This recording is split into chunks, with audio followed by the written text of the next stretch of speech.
সকালে রুটি পরোটার সাথে কি খাবো ভেবেই পাচ্ছিলাম না। অবশেষে মনে পড়লো মুরগির বেস্টের কিছু অংশ আমার ফ্রিজে আছে, সেখান থেকে আমি 2 পিস বের করে নিয়েছি। তারপর কিছুক্ষণ ভিজিয়ে রেখেছি। ভিজিয়ে রাখার পর যখন বরফটা ছেড়ে দিয়েছে তখন কিন্তু এগুলোকে আমি এভাবে সুন্দর মতো কেটে নিয়েছি। তার আগে কিন্তু আমি খুব সুন্দর মতো ধুয়ে ক্লিন করে নিয়েছি। আর এভাবে কেটে নেওয়ার ফলে কিন্তু ভিতরে মশলাগুলো খুব সুন্দর মতো ঢুকবে। আজকে রুটি পরোটার সাথে খাওয়ার জন্য দারুণ একটা রেসিপি বানিয়ে নেব এই মুরগির বেস্টের অংশ দিয়ে। কাটা হয়ে গেলে পরিমাণ মতো দিয়ে দিলাম লবণ, তারপর দিয়ে দিয়েছি 1 চামচের মতো হলুদের গুঁড়া, ধনিয়া গুঁড়া দিয়েছি 1/2 চা চামচ, ভাজা জিরা গুঁড়া দিয়েছি 1/4 চামচ, তারপর এখানে গোলমরিচের গুঁড়া দিয়েছি 1/2 চা চামচের মতো, সামান্য পরিমাণ আদা রসুন বাটা ব্যবহার করেছি, আর লেবু রস দিয়ে দিয়েছি প্রায় 1 চামচের মতো।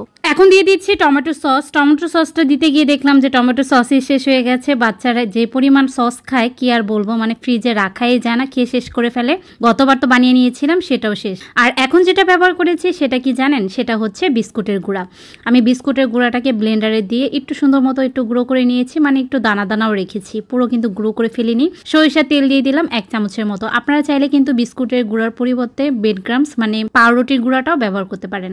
এখন এটাকে আমি রেস্টে রেখে দেব। আর এখন আমি রুটিগুলো সবগুলো ভেজে নেব। আর আমার যখন মাথায় যেটা আসে সেটা যদি আমি সাথে সাথে না করি ভালোই লাগে না। মাথায় বুদ্ধি আসলো যে এটা করে খাবো আজকে রুটির সাথে, সেটাই কিন্তু করে নিয়েছি। তো রুটিও ভেজেছি, পরোটাও ভেজেছি। তো বাচ্চাদের জন্য তো পরোটা ভেজে দিয়ে ওরা একটা বেশি খায় না, তো আমার জন্য একটা রুটি একটা পরোটা করে নিয়েছি। আর সাথে দেখলাম একটু চা হলে জমে যাবে, সেজন্য চাও জাল দিয়ে দিচ্ছি শুধুমাত্র আমার জন্য। আজকে আর বাচ্চাদের চা দিব। তো তারপর কিন্তু আমি সুন্দর মতো রুটি পরোটা সবগুলো ভেজে নিয়েছি। আর ভেজে কিন্তু গরম গরম খাওয়ার জন্য আমি হটপটের মধ্যেও কিন্তু রেখে দিয়েছি। আর এখন পরোটা ভাজা হয়ে গেলে এখন পরিমাণ মতো তেল দিয়ে দেবো। তারপর কিন্তু বেস্টের যে অংশগুলো আমি ম্যারিনেশন করে রেখেছি সেগুলো কিন্তু এখন দিয়ে দেবো। আর এগুলো দেওয়ার পরে চুলার আঁচটা মাঝারি লোয়ের মাঝামাঝি রাখবো। আর উল্টিয়ে পাল্টিয়ে ভেজে নেবো, ঢেকেও দিয়েছিলাম মাঝে।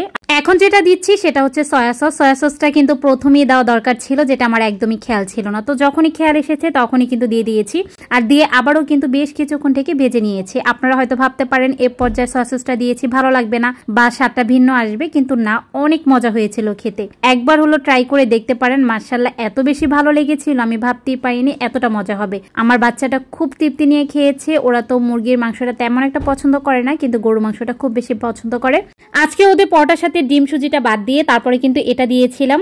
দেখলাম যে এটা দেখার পর খুব বেশি খুশি হয়ে গিয়েছিল আর খেয়ে বলছিল যে মাম্মি খুব বেশি মজা হয়েছে। তো বাচ্চারা যেটা পছন্দ করে সেটা খাওয়াতে পারলে খুব বেশি ভালো লাগে। আর এখন যেটা দিলাম সেটা হচ্ছে চিলি ফ্লেক্স মানে মরিচের গুঁড়া। তো আমি যখন ম্যারিনেশন করেছি তখন হয়তো বা দেখতেই পেরেছেন যে আমি কিন্তু মরিচের গুঁড়াটা স্কিপ করেছি, কারণ বাচ্চাদের জন্য কিন্তু আমি দেইনি, কারণ বাচ্চারা ঝালটা খেতে পারবে না। আর এরপর যে আমি চিলি ফ্লেক্সটা ব্যবহার করেছি আমার জন্য। আর এই তো আমার জন্য নাস্তাটা সাজিয়ে নিয়েছি। রুটি নিয়েছি, একটা পরোটা নিয়েছি, আর এই ভাজা মাংসটা নিলাম, আর সাথে চা। আজকের নাস্তাটা কিন্তু জমে ক্ষীর হয়ে গেছে, এতটা ভালো লেগেছিল খেতে।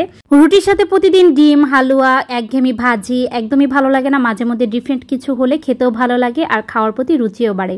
তো এই ছিল আজকের ব্রেকফাস্টে আমার খুব মজার একটি আইটেম। তো আজকের এই মাংসের ভাজার রেসিপিটা আপনাদের কাছে কেমন লেগেছে জানাতে পারেন।